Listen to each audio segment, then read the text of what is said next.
Welcome to Wake, a cold reading of James Joyce's Finnegans Wake, just to hear it out loud.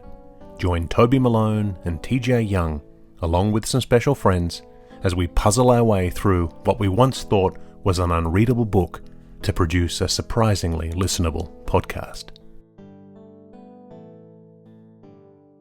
It is Friday, August 9th, 2024. It has been 85 days since we've started reading, with 181 pages complete of 628, meaning we have 447 pages left to go and are 28.82% of the way through Finnegans Wake.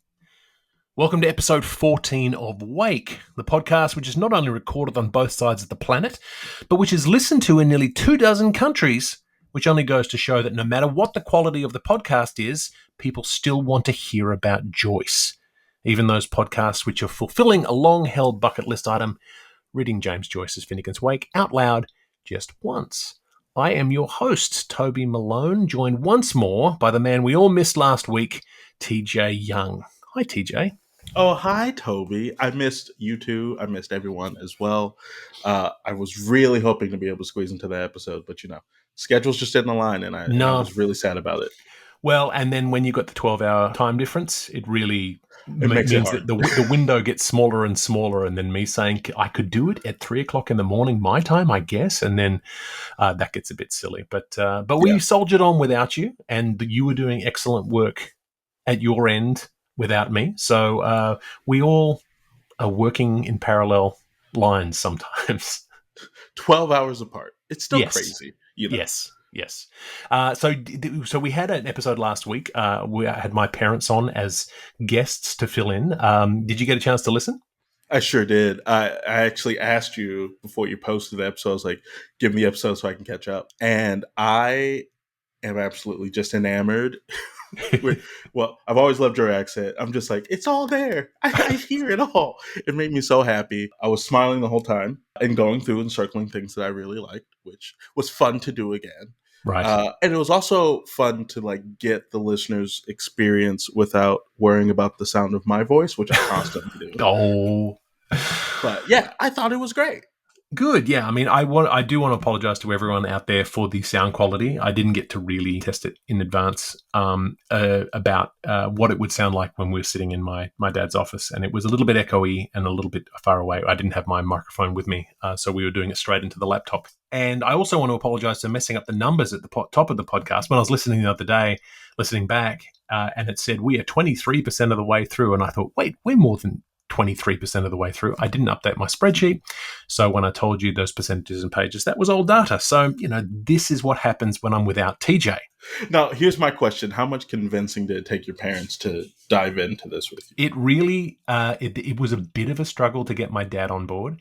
My dad is a war hero, an old soldier, very set in his ways, a smart guy, but not educated, so he's the autodidact we talked about, and so he likes what he likes. He likes to sit in his chair. He likes to watch cricket. That's the end of the list. And so when I say to him, hey, would you like to read Finnegans Wake? He initially said, no, I don't want to do that, because generally that's his reaction to most things. No, I don't want to do that because that involves not sitting in my chair or watching cricket. And I asked him a few times and he kept pushing it back. And then finally we got into a fight about it. And he said, stop asking me. And I said, whoa. And we went back and forth. And then he finally agreed to sit down. And I think having my mum there, my mum agreed immediately. She said, of course I'll do it. And of course, both of them have read Ulysses and Portrait of the Artist as a Young Man and Dubliners. They are both very familiar with James Joyce. And so I didn't have to convince them of why Joyce exists, like we did have to with Jordan and Eiley, some of our other guests who were going, wait, what is this nonsense? They were very much into the idea of Joyce, but the reading of it, I ended up putting it into a Word document and then blowing it up to 50-point font. And so they were reading it off the computer screen. And by the end of it, my dad said, if you want me to do another episode, I'd really like to. So he really enjoyed it. So we may well get him how back those on. Things work. Yeah, absolutely. Yeah, well, it's always I have this conversation with my daughter all the time because she spends a lot of time worrying about what maybe will happen if she does a thing. And then she does a thing and goes, "Oh, that was really fun." And you go, "Yeah, but you spent all the time worrying about all the possible outcomes. And Right. really, in the end, none of them worked out because generally everything was fine." So it's the same kind of thing. I mean, speaking of things you're working hard at and that worked out fine, I mean, how was your workshop? You were workshopping a new musical. Yeah, workshopping a new musical, co-book writer on a musical called Kill the Whale, which is an adaptation of another piece of classical literature, Moby-Dick. I don't know what it is about my career. It has just ventured into classical Yes, literature working on adaptations. doorstops. you know, which, by the way, I never need to know that much about whales ever again. Hmm. I was picking away at that book starting in January, and I was just like, this is just a chapter on whale's teeth. Cool, in the same way that we kind of approached Right. Three Musketeers, where we were like, this chapter is unnecessary. Yep. Thank you for the joke, but I walked in. Going to be completely honest, like I walked in, imposter syndrome through the roof. I even sent you a text, and I was like, Toby, I need send me your energy from across the globe. But by the end of the week, we made great strides. I want to say I rewrote like 50, 55 pages of the dang thing during that week, just up there knocking stuff out. Um, but it's in a really great place, and I Good. feel really good about it. And I walked away tired but happy. So, Fantastic. Well, that's what you want. And hopefully there's a life for it in future. And we'll see you up there on the stage accepting your Tony. and then I get to slide you into the acceptance speech and As plug the promised. As podcast. always promised. Yes. I've been promising that for what, 6 years now. Yes. So, yes, absolutely. So, looking forward to that.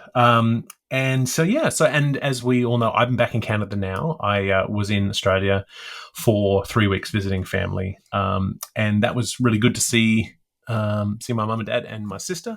And while I was there, I actually had the good fortune of picking up a book. I was in one of my favourite bookshops, the shout out to the Lane Bookshop in Claremont, Western Australia. I was in the Lane Bookshop and I found this book called James Joyce, A Life. I'm just holding it up to TJ here, written by Mm-hmm. Gabrielle Carey, who is an Australian writer. And this is a really fascinating book. I don't know if it's going to be globally available because it is an Australian publisher, and I think it's quite a small publication and a Melbourne publisher. But it's a point by point summary of all the things that went on in Joyce's life. 81 small chapters with little details and facts about Joyce's life. And so this is really fascinating to learn a little bit more about his background, a little bit more about his family, about his wife and children, his education, and then as we go through his life, we get to the 4 major points where he publishes his books. And so Finnegans Wake is a big part of this book, and the last half of the book, obviously, or the last 16 years of his life, was fixated on Finnegans Wake. And so this is, I really want to recommend this book as a really interesting read. So if you do find a copy of it, and I'll post a link to it in the show notes. But one of the things Gabrielle Carey very usefully collates a lot of different things about the books to give a sense of what they are. And so this is how she describes Finnegans Wake. So these are all the different ways in which Finnegans Wake has been described. She calls it a mighty allegory of the fall and resurrection of mankind. We know that one, yeah. An ark to contain all human myths and types. A polyhedron of scripture. A postmodern encyclopedia. The most profoundly anti-fascist book produced between the wars. An Irish word ballet. A wholesale safety pun factory. Mm. An immense poem of sleep. An engagement with the very matter of our being, a history of the world, and a history of the future. A history of the future is like deep. Isn't that cool? Yeah, it's a really interesting thing. I mean, imagine you pulled open the New Play Exchange and someone had read one of your plays and had written a response and said, "This is an engagement with the very matter of our being." You'd feel pretty good about yourself, wouldn't you? Well, now I know what the next one that I expect from you to say. Yes, absolutely. Yeah. So the adaptation of Three Musketeers engages the very matter of our being. Yeah, it's really interesting, just the ways in which, and so there's a lot of stuff in this book that we've talked about already, but there's a lot of stuff that is quite fascinating. And looking at these different kinds of angles, there's the different sections on HCE in here, different sections on the thunder words. And the one thing that I found most fascinating was there's a section here about how in 1919, one of Joyce's patrons wrote to him and said, "You are very good for the soul, I think medicinal. You are so unflattering to our human nature. So though you are neither priest nor doctor of medicine, I think you have something of both." And through the idea that this is medicinal. And then Gabrielle Carey footnotes it by talking about how Joyce has been proven to be medicinal. And she links to a story of a young sufferer of obsessive compulsive disorder whose psychiatrist recommended that she read Finnegans Wake to help her cope with her OCD. And the post, it wound up as a TikTok video with over 175,000 likes, where this young girl says, "Has anyone read Finnegans Wake? My therapist gave it to me to help with my intrusive, obsessive, racing thoughts. I've just started reading. It makes my mind so clear. I've never experienced silence and finally know what it feels like. 10 out of 10 recommend, seriously." So remember at the very beginning of this process, we said, who the hell is Joyce to come in here and write this book? Yeah. If I got a letter that said, "You are neither doctor nor priest, but you couldn't tell me nothing. You couldn't tell me nothing." I'd move through the world like this too. So You know what?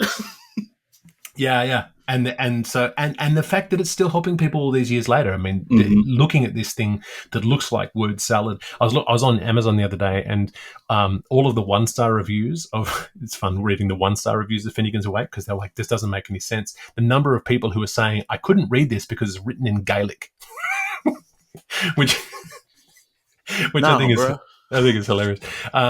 But the fact that it is that medicinal sense that someone can take this and it looks like one thing to one person, but being able to be seen in the way in this dream language is really fascinating and really kind of profound. And so I thought that was really great. And I will link to this book in the show notes, because I really enjoyed reading it, getting a little bit more of a sense of Joyce. I'm finding that the longer we get into this podcast, the better I get to know Joyce, because everything keeps popping up out of the woodwork in terms of details about his life, and it's not good for my sleep. I tend to dream a little bit in Wake, which is a little bit disruptive, but these are this is the price we pay, I guess. I said something the other day, and I was like, "Yeah, I was reading this one play." And its text is just very Joycean. And people looked at me and I was like, that's probably the most pretentious thing I've ever said. I was like, this is who I am now. Yes, we are Joyce people, Joyce apologists. Yeah. So last week we got started on 1-7, the Shem the Penman episode, and we talked then about sibling rivalry. And so the other thing that came out of Carey's book that I was reading was Joyce had a fairly robust back and forth with his own brother, Stanislaus. So he used to task him, because Joyce essentially exiled himself from Ireland for the last 25 years of his life. But at least Ulysses is intricately intertwined with the streets of Dublin and stuff. And so he would send letters to his family in Dublin asking them to do research for him, like how long would it take you to climb over this fence? Because he wanted to make sure that it was accurate. It's so good. It's so dramaturgical. I love it. But he would send these things to Stanislaus asking him to do this kind of stuff. So he tasked him with research matters. He described him as the whetstone on which he tested all his work. Once again, very much dramaturgical. Stanislaus used to bail Joyce out Financially, he was often the target of his wrath. They used to fight like crazy. But they were also so close that Stanislaus ended up relocating to Trieste to be near his brother, and he lived there for the rest of his life. So they were hugely close, but at the same time, remember in episode 0, Stanislaus's critique of the Wake, where he said it was the work of a psychopath or a huge literary fraud. Now, I'm sure that's taken out of context. I should try to track down his entire statement. But still, it takes a certain kind of closeness to be able to say something like that about your siblings. So, for sure. Siblings be feuding. And so last week I asked a question about sibling rivalry between me and my sister. My parents were pretty chill on the subject, but I have really great memories of how my sister and I used to go at each other. So you have many siblings. I do. How are your relationships with yours? I'm glad that we're adults now, because as children, it was vicious. If I was in my sister's room, she would sometimes literally pick me up and throw me across the hallway. I've hit many a wall and many a door.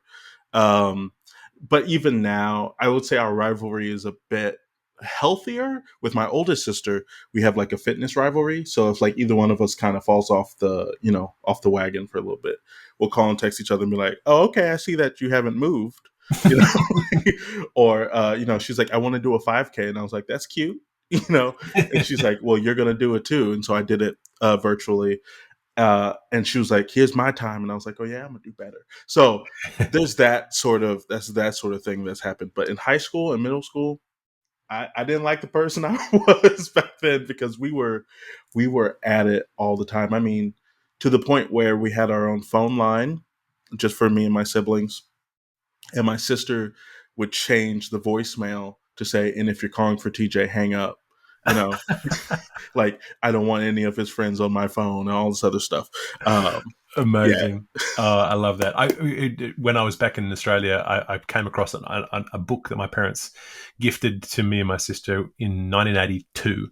And it has written on the inside a very nice dedication from my father that says, "To Toby and Georgia, Merry Christmas, love, Mummy and Daddy." It's very sweet. And in the years following, I had scrubbed out the word Georgia from that dedication. And then I had written in my name all over that cover page. And then on the back page, I've written in giant letters, "Not George's."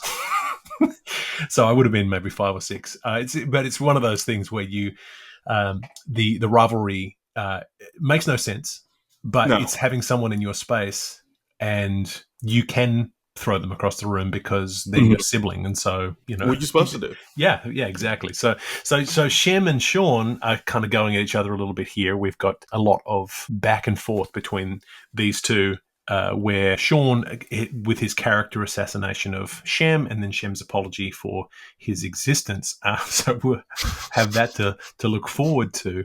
As always, we're reading from the Penguin Modern Classics edition of Finnegans Wake, published in 2000 with a foreword by Seamus Dean. Today we'll be reading the second half of chapter 1-7 from pages 182 to 195 in this edition. This is a segment that is titled Shem the Penman by Oxford World's Classic edition of 2012, which also included brief summaries of what's happening in each subsection, which we will address at the end of the reading. And now, without further ado, Finnegans Wake. The House O'Shea, or O'Shame, Quiver Piano, known as the Haunted Ink Bottle, no number, Brimstone Walk, Asia in Ireland, as it was infested with the raps, with his pen name Shut! Sepia scraped on the door plate and a blind of black sailcloth over its one fwinshog, in which the soul-contracted son of the secret cell groped through life at the expense of the taxpayers, dejected into day and night with Jesuit bark and bitter bite, calico hydrants of Zolfor and Scopolamina by full and 40 quinzianos. Every day in everyone's way, more exceeding and violent abuse of self and others was the worst, it is hoped, even in our Western playboyish world for pure mouse farm filth. You brag of your brass castle or your tiled house in Ballyfermont? Nigs, nigs, and nigs again. For this was a stinksome inkenstink, quite personal to the rottle.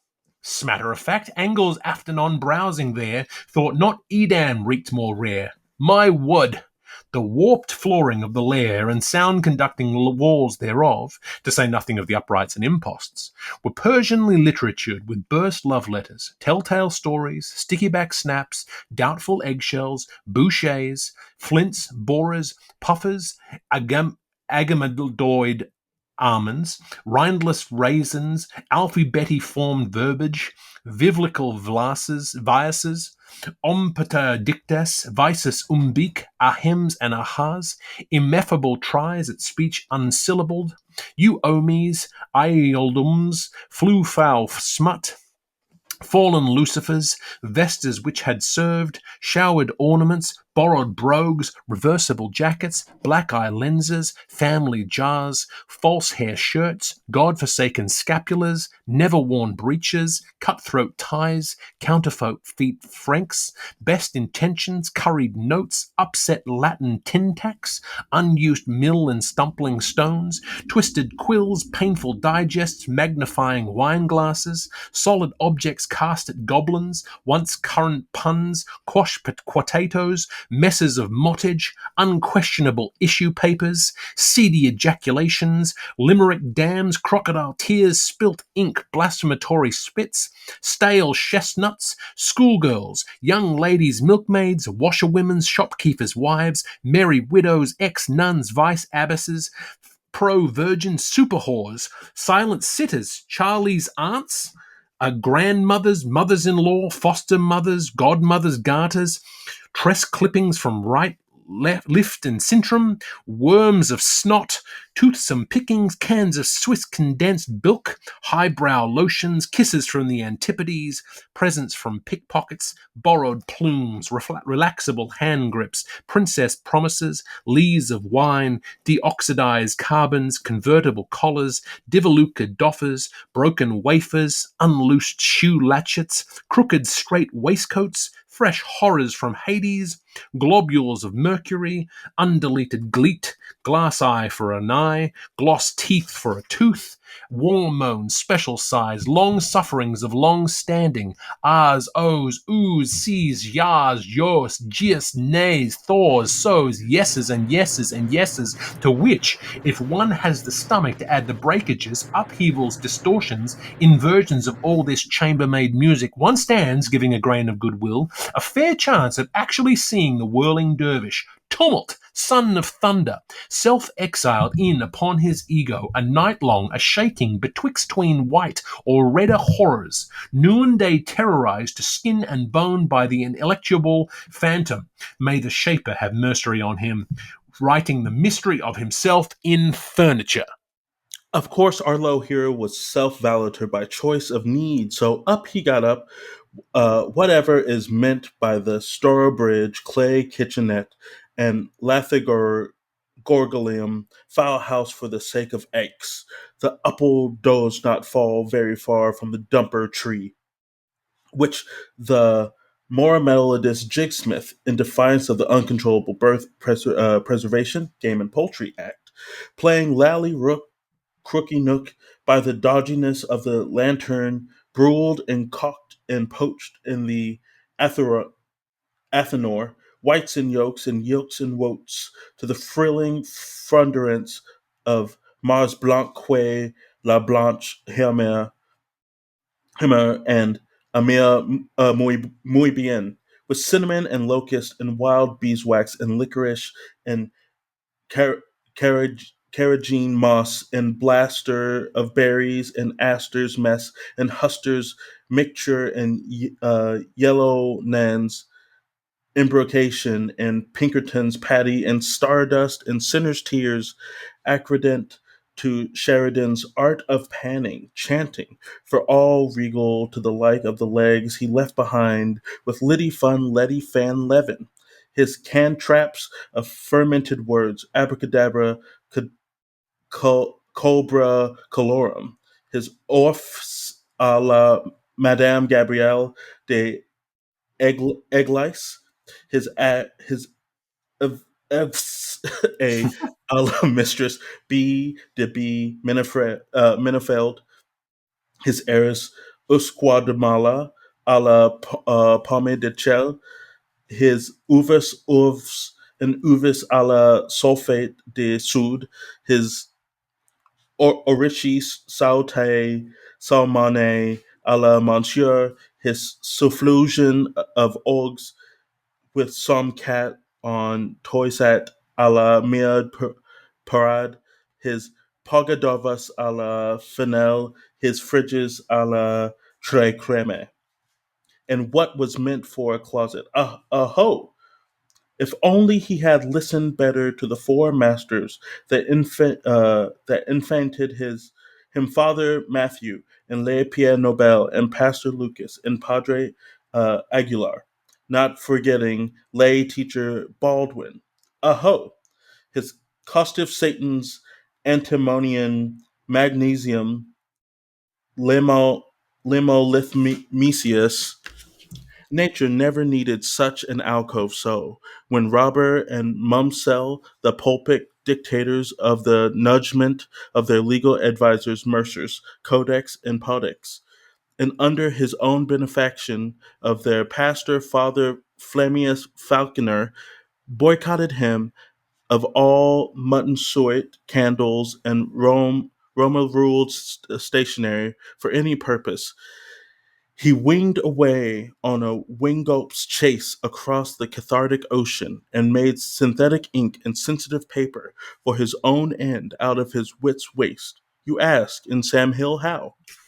Let manner and matter of this for these our sporting times be cloaked up in the language of blush-fed porporatis of an Angelican ordeal, not reading his own rude Dunsky Tungar, may ever behold the brand of scarlet on the brow of her Babylon, and feel not the pink one in his own damn cheek.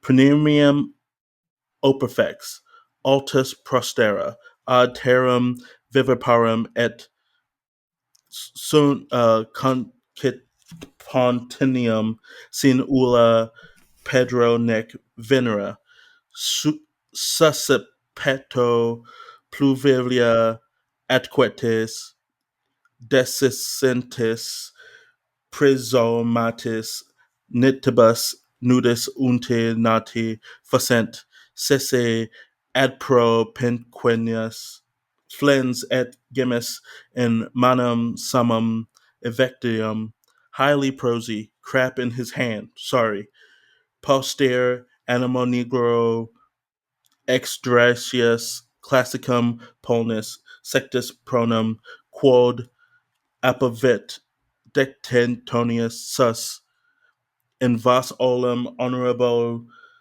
tres, trististe possut idiom sub invoctium invoctine fractorum gemonirum medaria et gordari lecte ac melliflu mixet salmium que incept linguam me calamus screbe veloceter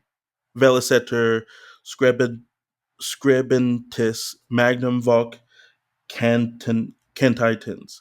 Did Apis say he was dejected, asked to be exonerated? Denum ex strenum torpi cum divi Oranius inconditate mixot coto frigoric exposito incantassum sibi fecte indelible, faked Orion's in indelible ink.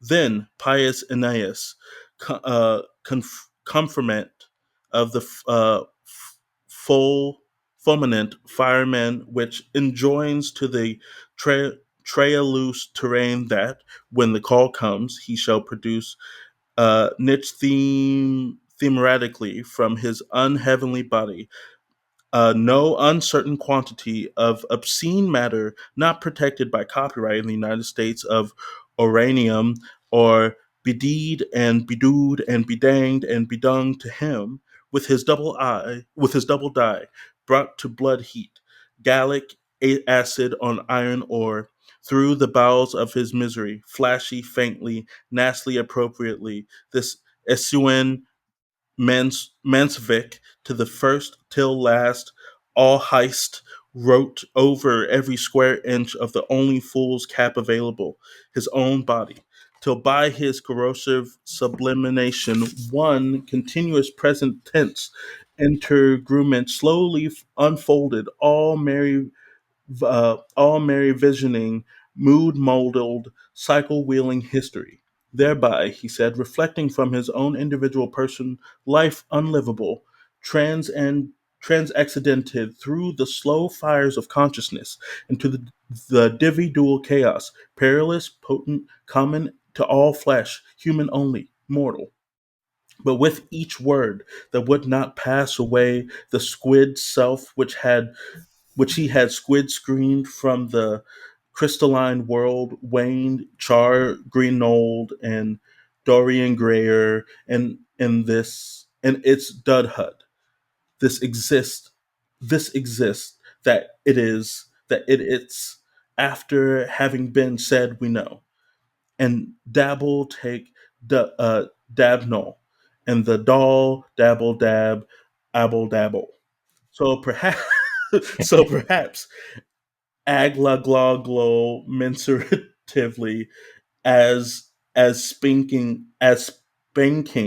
after all an arc last for at least on his last public misappearance circling the square for the defete of Saint Ignatius poison ivy of the fickle crowd hop on the sex day of Hogsauber, kill him our king, lay him low, and brandishing his bell bearing stylo, the shining keyman of the wilds of change, and what is sauce for the zassy is sauce for the zazums, the blonde cop who thought it was ink was out of his depth, but bright in the main.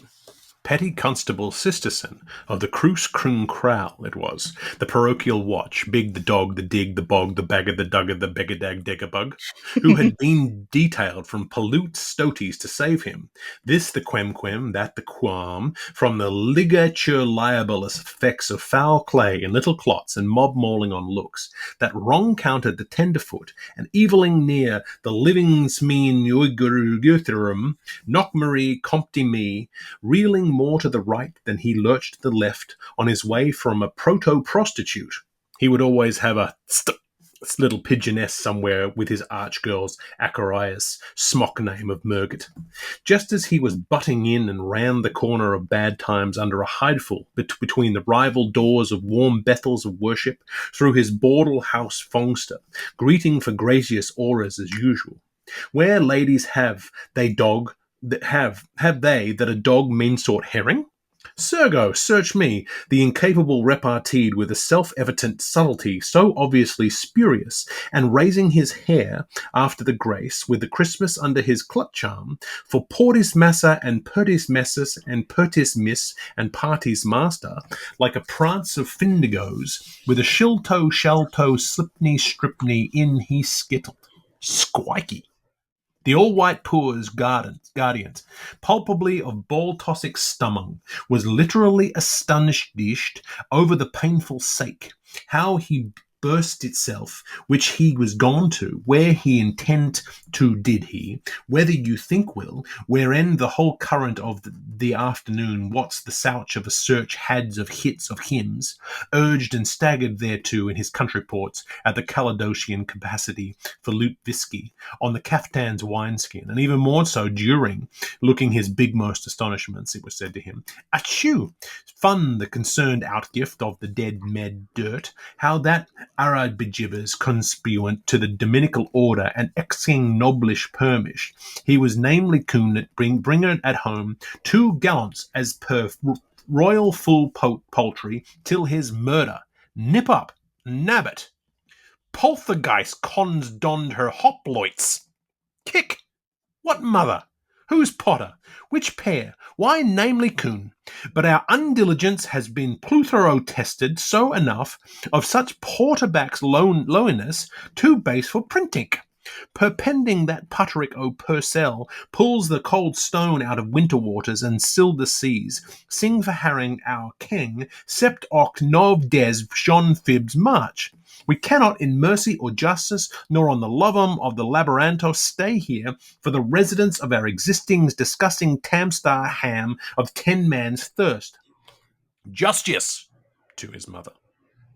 Brawn is my name, and broad is my nature, and I breet on my brow, and all's right with every feature, and I'll broon the bird on Brown Bess's bungs gone bandy. I'm the boy to bruise and brace. Bouse! Stand forth, Naaman of Nolan, for no longer will I follow you oblique-like through the inspired form of the third-person singular, in the moods and hesitancies of the dependent, but address myself to you, with an imperative of my vindictive, provocative, and outdirect. Stand forth, come boldly, jolly me, move me, zwillingly through, though I am, to laughter in your true colors, ere you be back forever till I give you your talking to. Shem McAdamson, you know me and I know you and all your shimmeries. Where have you been in your untrim, enjoying yourself all the morning since your last wetbed confession? I advise you to conceal yourself, my little friend, as I have said a moment ago, and put your hands in my hands, and have a night's long, homely little confiture about things. Let me see. It is looking pretty black against you, we suggest, Shem Avec. Will you need all the elements in the river to clean you over? It all in a fortin Pope's priest power, bull of a tender to booth. Let us pray. We thought, would, and did. Cor, quaquid, ube, quando, quamodo, quatis, quabus, auxiliaris? You were bred, fed, fostered, and fattened from holy childhood up in this two Easter island to the Pai-Ju of hilarious heaven, and roaring the other place plunders to night of you, blunders what's left of you, flash as flash can, and now, forsooth, a nogger amongst the black ends of the dastard century, you have become a twosome twin minds, foreness gods, hidden and discovered, nay, condemned fool, anarch, egoarch, heresiarch, have you have reached your ununited kingdom on the vacuum of your own most intensely doubtful soul. Do you hold yourself then for some god in the manger, Shelohim, that you will neither serve nor not let serve, pray nor let pray? And here, pay the piety. Must I too nerve myself to pray for the loss of self-respect, to equip me for the horrible necessity of scandalousing? My dear sisters, are you ready? Slogging off my hope in tremors while we all swim together in the pool of Sodom? I shall shiver for my purity while they all weep big for your sins. Away with covered words, you Solomonites, for old bad she baths.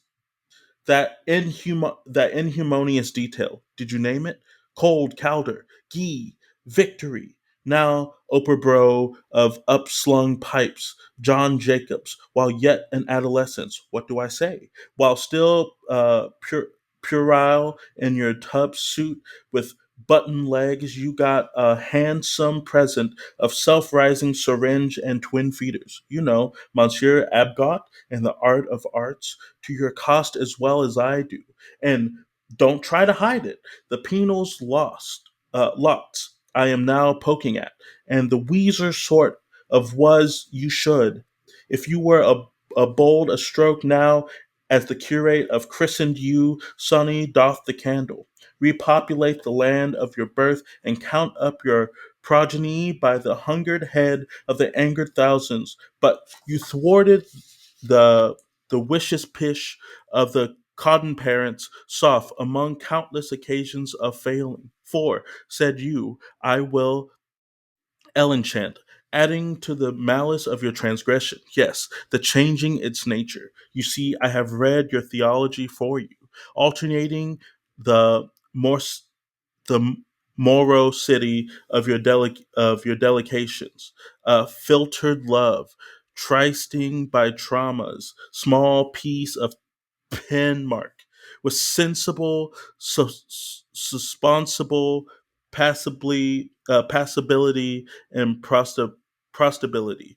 Your Lubbock's other fear pleasures of a butler's life, even extruding your strub strabismal apo- apologia when legibly depressed upon defenseless paper, and thereby adding to the already unhappiness of this our pop-eyed world.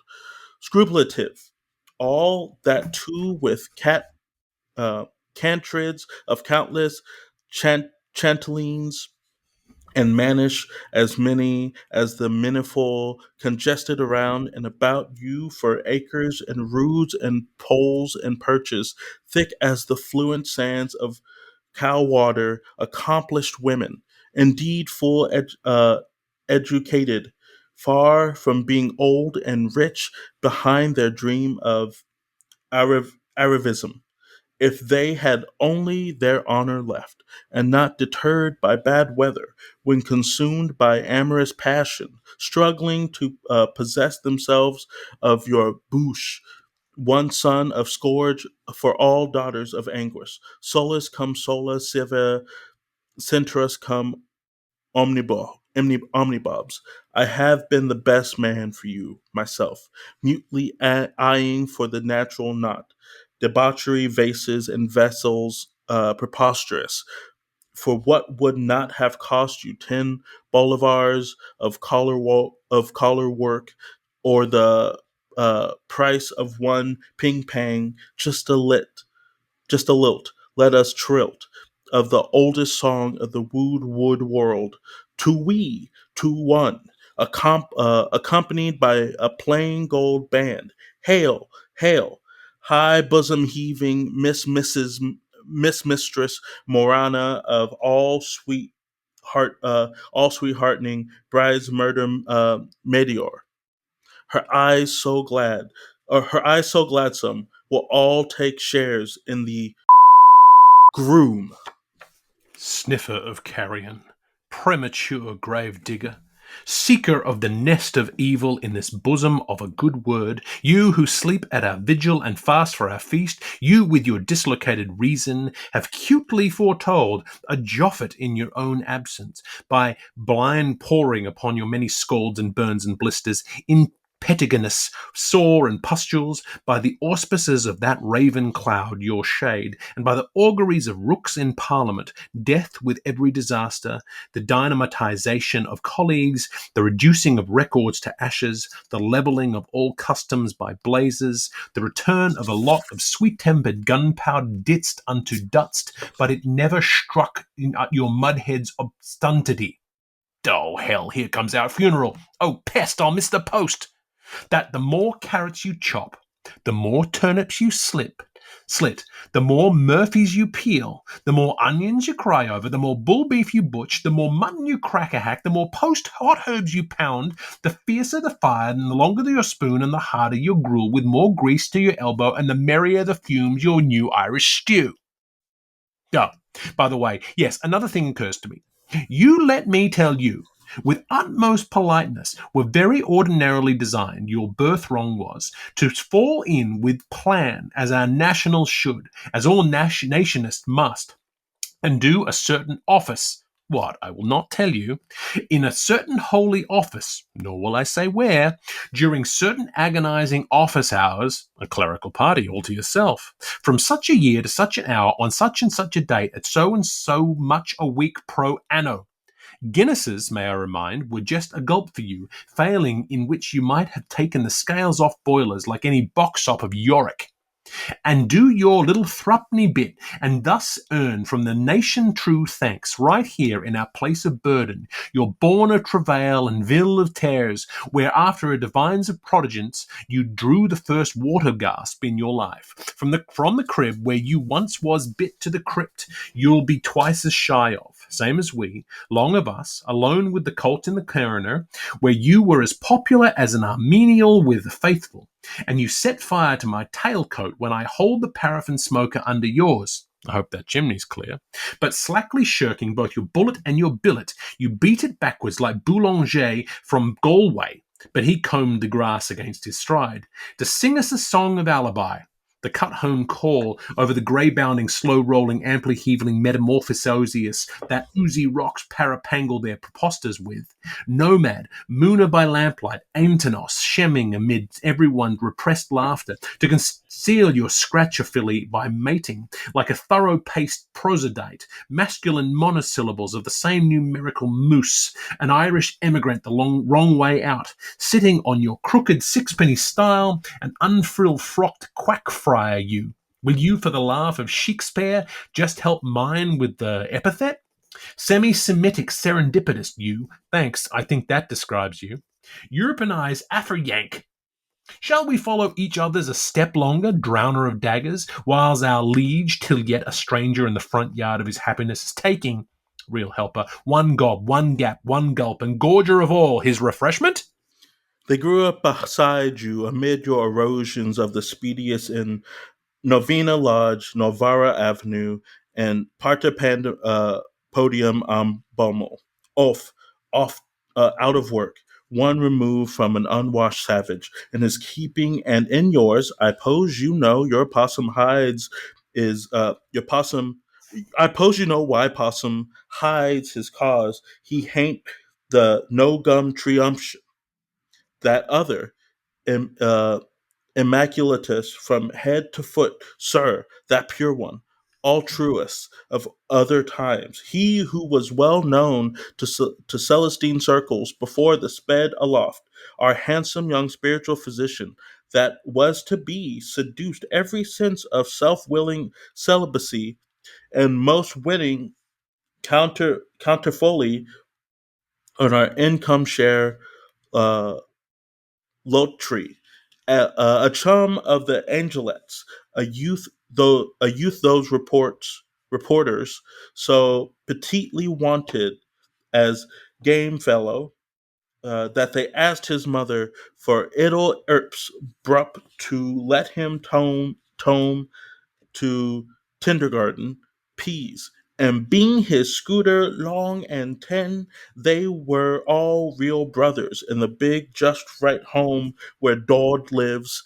just as Teddy Fifi the life out of him, and pat and pass him one with another like musk from hand to hand, that mother smothered model, the good looker, with not a flaw, whose spiritual toilettes were the talk of half the town. For sunset wear and nightfall in use and day broken dawning and noonchin showing and the very thing of tea's time.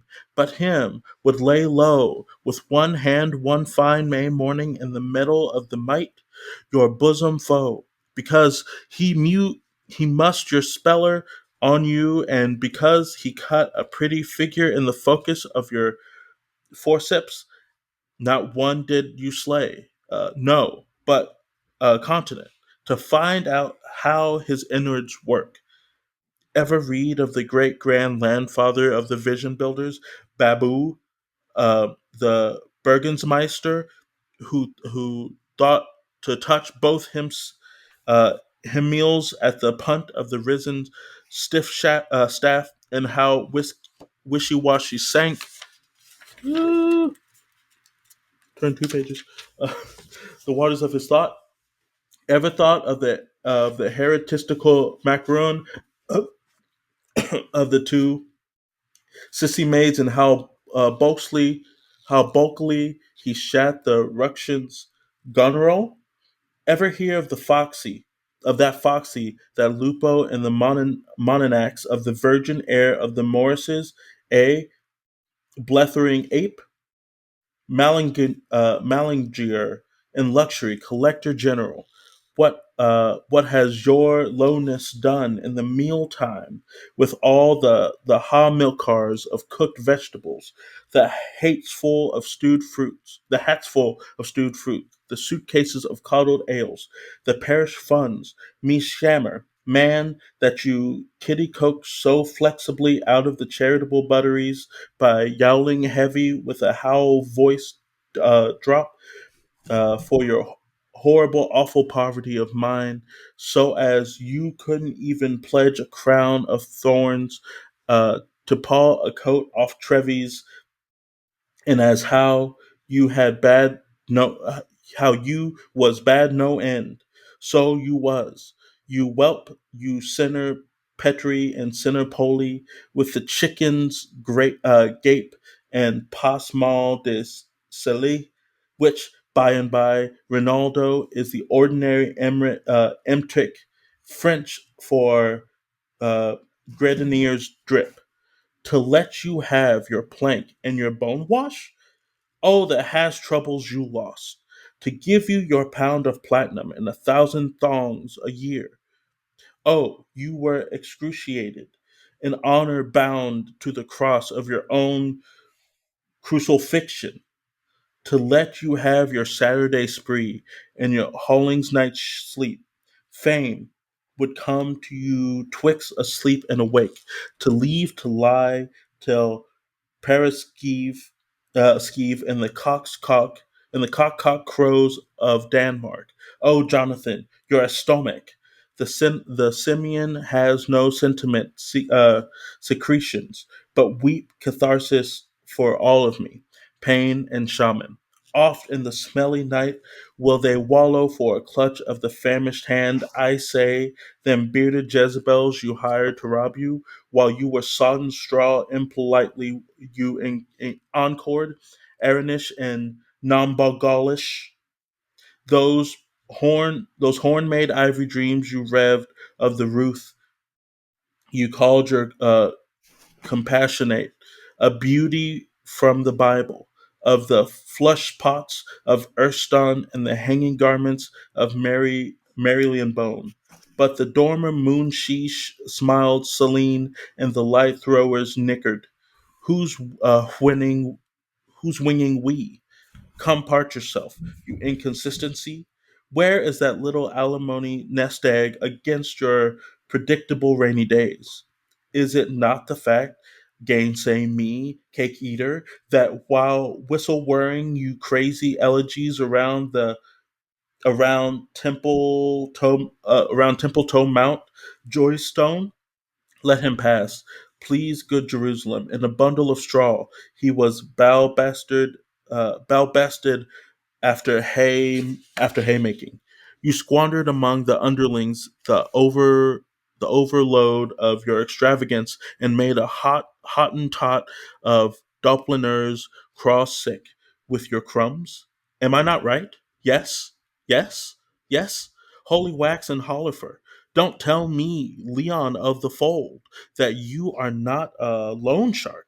Look up, old sooty. Be advised by mucks and take your medicine. The good doctor mold it. Mix it twice before your repastures and powder 3 times a day. It does marvel for you grippins, and it's fine for the solitary worm. Let me finish. Just a little Judas tonic of my gam of all jokes to make you go green in the gazer. Do you hear what I'm seeing, Hammett? And remember, the golden silence gives consent, Mister Ankle Gazer. Cease to be civil. Learn to say nay. Whist! Come here, studiousness, till I tell you a wig in your ear. We'll do a whisper drive for it. For if the Barish, Barishines got a twitter of it, they'd tell the housetops, and then all Cadbury would go crackers. Look, do you see your dial in the rocking glass? Look well. Bend down, stig me till it's secret. Igri, I say, the Boosleys, the Booseliers. I had it from Lamppost Shaw. He had it from the Mola. and Mole took it from the blue coat schooler, and Gay Socks jotted from the Popophius wife, and Ratipool tipped the wink from the old Mrs. Tinbolt, and as for she was confused by the pro-brother Thaclius, and the good brother feels he would never be defecate, that he would need to defecate you, and the flimsy follets are simply beside each other. And Kelly, Kenny, and Keogh are up, and in arms, that a cross may crush me if I refuse to believe in it, that I may rock anchor through the ages if I hope it's not true, that the host may choke me if I beneighbor you without my charity.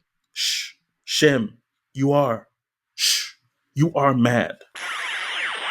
He points the death bone, and the quick are still. Insomnia, somniorum, or morm. Mercius, of himself. Domine vopsius, my fault, his fault. A kingship through a fault. Pariah, Cannibal Cain, I who oathily forswore the womb that bore you, and the paps I sometimes sucked. You who ever since have been one black mass of jigs and jim-jams, haunted by a convulsionary sense of not having been, or being all that I might have been, of you meant to becoming, bewailing like a man that innocence which I could not defend like a woman. Lo, you there, Cathmon Carberry, and thank movies from the innermost depths of my still a trite heart, wherein the days of youth are ever mixed my mind, now ere the comline hour of being alone at hands itself, and a puff or so before we yield our spiritus to the wind, for, though that royal one has not yet drunk a gouttelette from his consummation, and the flower pot on the pole, the spaniel pack and their quarry, the retainers and the public house proprietor, have not budged a millimetre, and all that has been done has yet to be done and done again, when days woe, and lo, you're doomed, joy day dawns, and lah, you dominate. It is to you, firstborn and first fruit of woe, to me, branded sheep, pick of the waster paper baskel, by the tremors of Thundery and Ullarin's dog star, you alone, wind-blasted tree of the knowledge of beautiful and devil, I, clothed upon with the meteor and shimmering like the Horisons, astraglody diamonomologos, the child of Nilfit's father, Bilsb, to me unseen blusher in an obscene coal hole, the cubilium of your secret sigh, dweller in the down and outermost, where voice only by the death may come, because ye left from me, because ye laughed on me, because, oh me lonely son, ye are forgetting me, that our turf-brown mummy is a-coming. Alpilla, Beltilla, Siltilla, Deltilla, running with her tidings, all the news of the great big world. Sonny's had a scrap. Whoa, whoa, whoa. Bab's baby walks at 7 months. Way, way, way. Bride leaves her raid at punches time. Stud stoned before a racecourse full. 2 bells that make the one appeal. Dry Yanks will visit old sod, and forteried skirts are up, mesdames, while Parry Comicany wears popular short legs, and 12 hows to mix a tipsy wake. Did you hear, Colt Cooney? Did ye ever, Philly Fortescue? With a beck, with a spring, all her rill ringlets shaking, rocks drop in her tacky, tram tokens in her hair, all wave to a point, and then all inunduation, little old-fashioned mummy, little wonderful mummy, ducking under bridges, bell-hopping the weirs, dodging by a bit of bog, rapid shooting round the bends by Tallock's green heels, and the pools of the Fuka and the place they called Blessington, and slipping sly by Sally Noggin, as happy as the day is wet, babbling, bubbling, chattering to herself, deluthering the fields on their elbows, leaning with the sleuthering slide of her gid-gaddy granny ma gossipacious Anna Livia. He lifts the life wand, and the dumb speak. Qua, qua, qua, qua, qua, qua, qua, qua.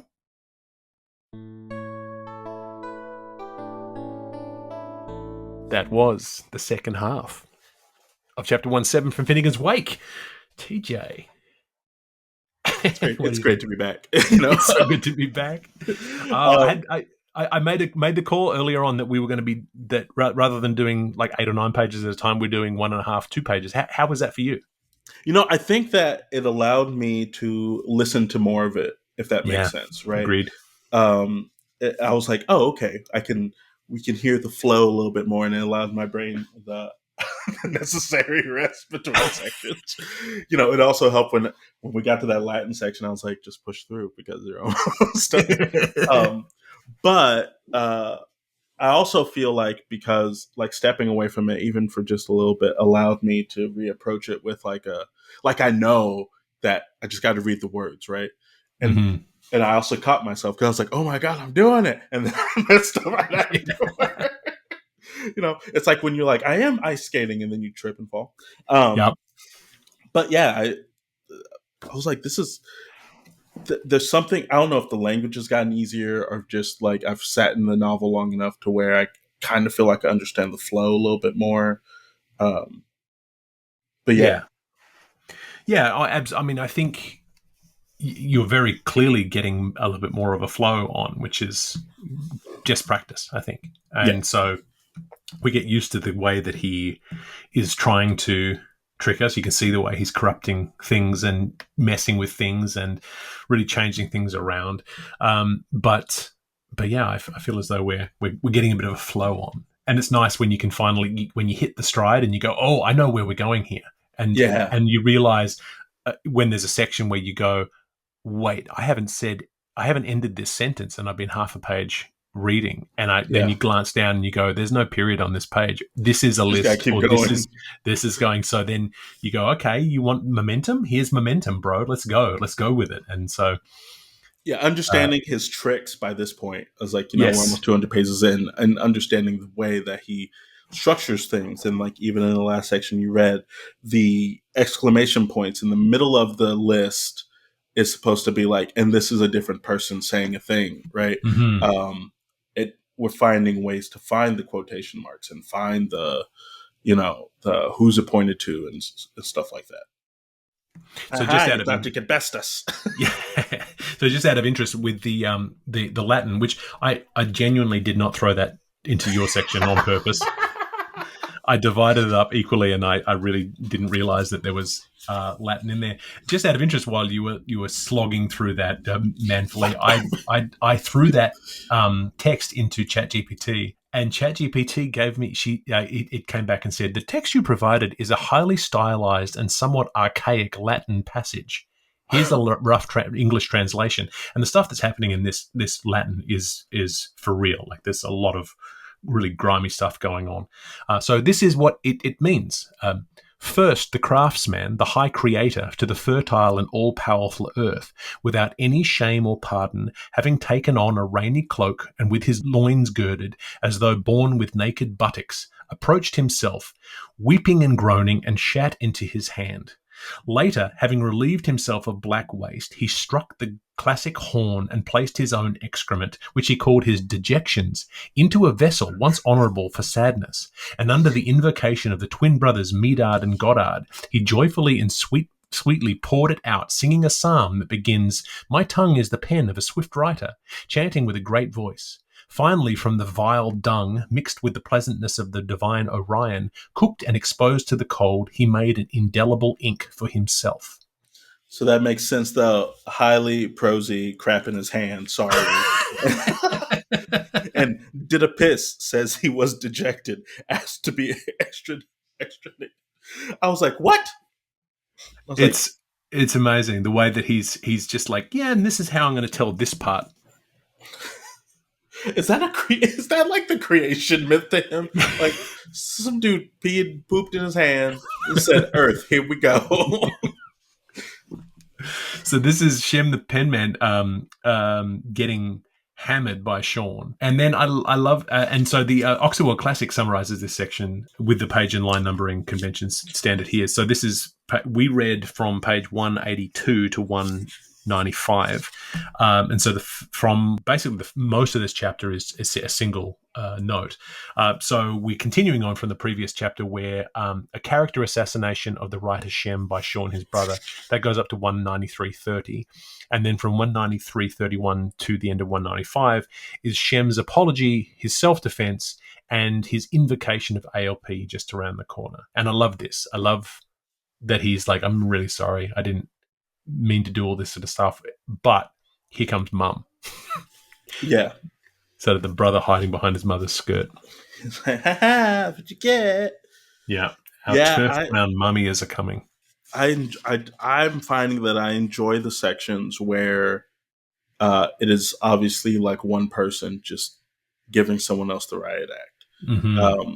And I just feel like I chuckled internally. I didn't LOL, but I chuckled internally when it was like, oh, by the way, yes, another thing occurs to me. Like, you thought you were free.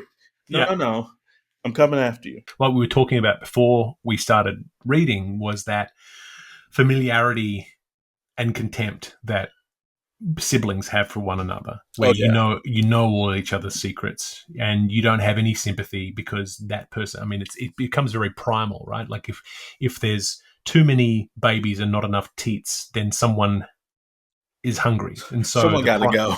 Yeah, that primal sense of like, well, I'm going to push you out because otherwise I don't eat. Or the dog who eats all of the food first, then isn't hungry. So it's a similar kind of idea that here with these brothers who've got all this beef for good reason or bad, and we've already heard about the HCE getting hammered by the gossip of the town, but now it's inside the family, and the only thing that can save us, in the same way that the only thing that could save HCE was ALP. Once again, it's ALP, and we come to the next chapter, which is Joyce's favorite chapter and probably the most famous chapter of the book, an Olivia chapter, all about the river, the Liffey. I'm just happy to be back inside this book. I never thought I'd say that, you know.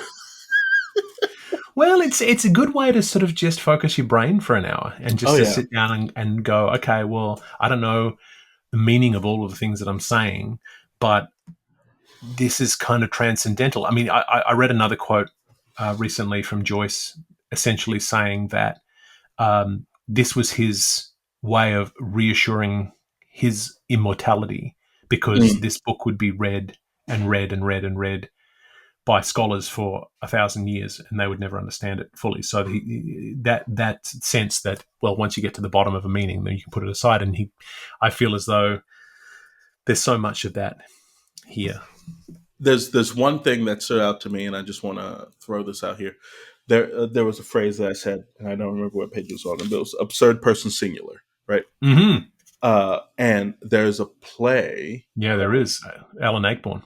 Yeah, who, if you research like why he named it that, he's like, it doesn't mean anything. I'm like, lies you tell now. Lies you tell. You just didn't want to point back to the fact that you got it from this book.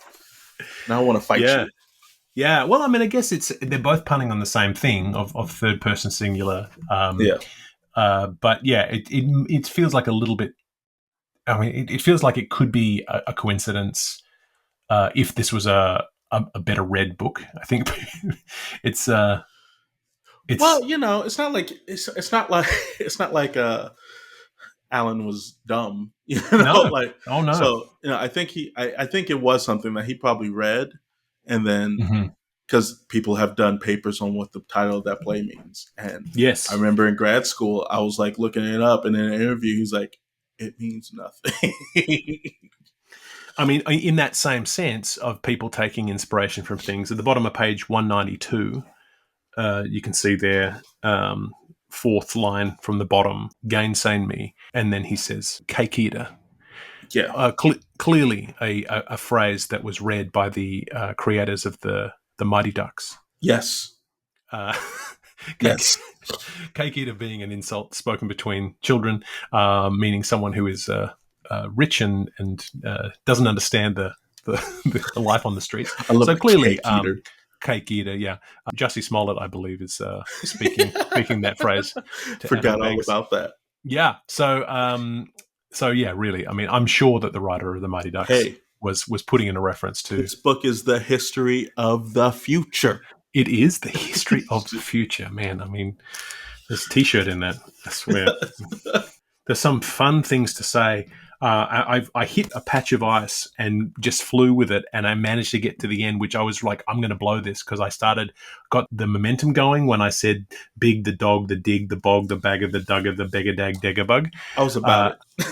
And I thought, I'm going to blow this, and then I'm going to be mad about it. And then I got to the end and was very proud of myself. So I'm proud that the portmanteaus didn't like rock my mess like they normally do. Yeah.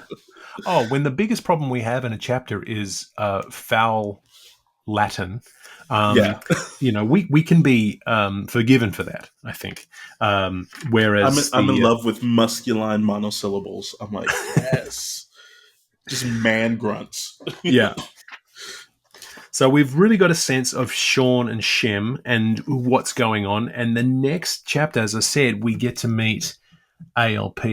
Or at least we've met her already, but we get to really wallow in her, pun intended, because ALP is also the river.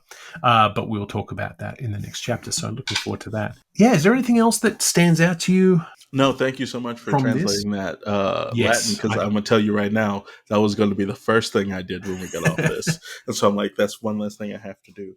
No, it's, if people are listening and they're not following along in a book, I'm gonna highly suggest they do, because half the pun is just in the way words are spelled, and you can see the way that he's just playing with sound and how it changes the meaning, but it doesn't change the meaning, and how it just heightens the music or twists it a little bit. There's a lot to unpack, but you can also just allow it to skip by you. But if you read along, then you can also see, like, one of the things that I love is that when I'm reading along and I see there's a mispronunciation when you've got something, you say it in a different way, and I always think, now that's just deepened the phrase. Which is my way of saying that when we make mistakes, it makes it better. So I'm assuming the Joyce estate will agree with us. Let's hope so. Because I tripped over. I was like, I know that word's supposed to be responsibility, but I was like, sponsibility in my head was like, no. But still, I think Joyce is all about that. In this book that I've been plugging, she talks about how Nora Barnacle, Joyce's wife, was continually kept awake because Joyce was writing his book all night, through the night, leaning on the cover of an old suitcase, writing it in hand in crayon. And she was kept awake all night with the sound of him laughing at his own genius, guffawing at his brilliance. And I love that. I love that idea that he's coming up with these things, and he wrote every word of this in by hand. And it's all at the British Library. Really? In London, yeah. All of his papers are there, which Nora donated to the British Library instead of the equivalent in Ireland, because she had no time for Ireland anymore. That Ireland had turned their backs on them. One of the facts that is brought up is that in 1923, there was a book published which was a book of who's who in Ireland, the most important people, Irish people at home and abroad. 1923 being the year after Ulysses was published, and Joyce was not in it. Oh, so they're like, you know what, we're good. Yeah. So the Joyces were very much against the idea of what Ireland became, and were very happy, and they lived out the rest of their lives abroad. So that's what we do. That's how we end the podcast. We fly to England, we go see them, and then we get our Finnegans Wake tattoos. Yes. Hey, round trip from Chicago is only $500. Let's do it. I'm in. Let's make that happen. Maybe we can figure out a way to get our tattoos done at the British Library while we're looking at the manuscript. I doubt they're going to let that happen, but Well, we just take photos and we just say, you have to post this up. I mean, wouldn't that be the most badass sleeve piece of all time, is if you got a facsimile of a page of Finnegans Wake in Joyce's handwriting and got that all up and down the arm? I mean, to some. I don't know. I don't know. I mean... when I'm in my coffin and they're like, what does it mean? And they're like, nothing, boo-boo. Nothing. I'm keeping that one in mind, so it may yet happen. Oh, okay. Before we come up with any other bad ideas, that is all the time we have for Wake this week. But join us next week for the final chapter of Book 1. Yes, that's right. We got to the end of the first book of 3. Amazing. This is Joyce's self-proclaimed favourite chapter, the legendary 1-8, Anna Livia. I've been Toby Malone, joined once more by TJ Young, back where he belongs. We'll see you next week, river enthusiasts. This has been Wake, a cold reading of James Joyce's Finnegans Wake, just to hear it out loud. If you've made it this far, thank you for your dedication. Join us next week for another segment of Finnegans Wake and a chat about what we've found. Wake is a Moon Street Media podcast, engineered by TJ Young and Toby Malone. Our theme song is The Ballad of Perso Riley, arranged and performed by Meg Logue after James Joyce. Wake is recorded in Canada, where Finnegans Wake is in the public domain. For community and bonus content, join us at our free Patreon at patreon.com/wakepod. If you have questions about Finnegans Wake, don't ask us. We're just as confused as you are. See you next week.